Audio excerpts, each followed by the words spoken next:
Rosel. Hindi naman makakabuti yung nakikipagmabutihan kayo sa kanya eh. Kapag nalaman niya ang krimen na ginawa natin, hindi niya tayo mapapatawad. Ano ka ba? Nagkikita-kita na yung tunay na mag-ina at mag-ama. Naglalapit na yung mga mundo nila. Kapag nabunyag ang totoo, kapag nalaman nila ang ginawa natin, pareho tayong makukulong.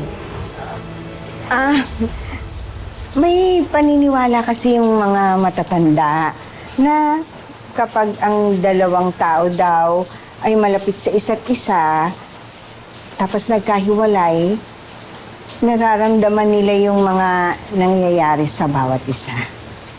Ganun po? Talaga?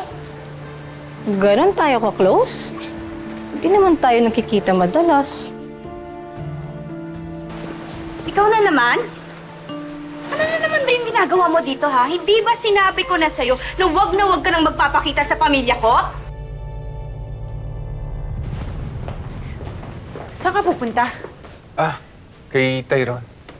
Bibisitahin ko lang. Si Tyrone na naman? May bibigay lang ako sa kanya. Ito?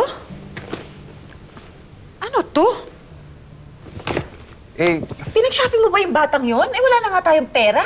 Bumabawi lang ako sa kanya. Alam mo na, nakidnap. Ng ospital. Bakit kailangan mong bumawi? Nagigilty lang ako, Via. Nagigilty? Saan? Yung mga pagsasama namin dati, meron akong pagkukulang sa kanya yung mga panahon na kasama ko siya sa mga projects ni Madam Jacinta. Talaga ba, Chris? O baka naman, iba na naman yan? Tali, wala naman silang ginagawang masama. Dinadalaw lang ako. Pasensya na, Tali. Gusto ko lang talaga malaman yung lagay ni Tyrone. Pero hayaan mo, aalis na po kami. Ay, dapat lang. Dahil wala ka ng posisyon sa buhay namin. At ikaw din, wag ka nang magpapakita dito, naiintindihan mo? Ito naman, meron akong ginagawang masama. Tali, huwag kang mag-alala. Ako nang bahalang kakausap kayo. Sige na, aalis na kami. Bye. Tali, tama na. Okay lang, Tyrone. See you na lang sa school. Salamat sa pagdalaw, ha. Ingat. Sige.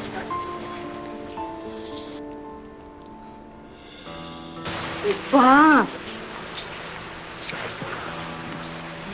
Kailangan natin mag-usap. Tungkol saan na naman ba? Sisiguraduhin ko na pagsisisihan mo pag hindi mo ako kinausap. Hintayin mo ako sa flower cafe.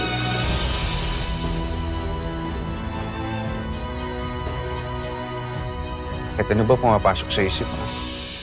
Baka naman si Rosel na ang dinadalaw mo at hindi si Tyrone. Iyam ka na naman. Paulit-ulit ka. Alam mo ba, pilit ko pinagpapasensyahan ka. Pero nakakapagod din, ha? Kaya gagawin ko kung anong gusto kong gawin. Di ko alam ba't ako nagpapaliwanag sa'yo. Dahil hindi na ako makikinig sa mga gusto mo. Chris, minsan yun na ako niloko. At pinalampas ko yun. Kaya wag na wag nyo na ulit gagawin yun. Dahil hindi nyo magugustuhan yung kaya kong gawin.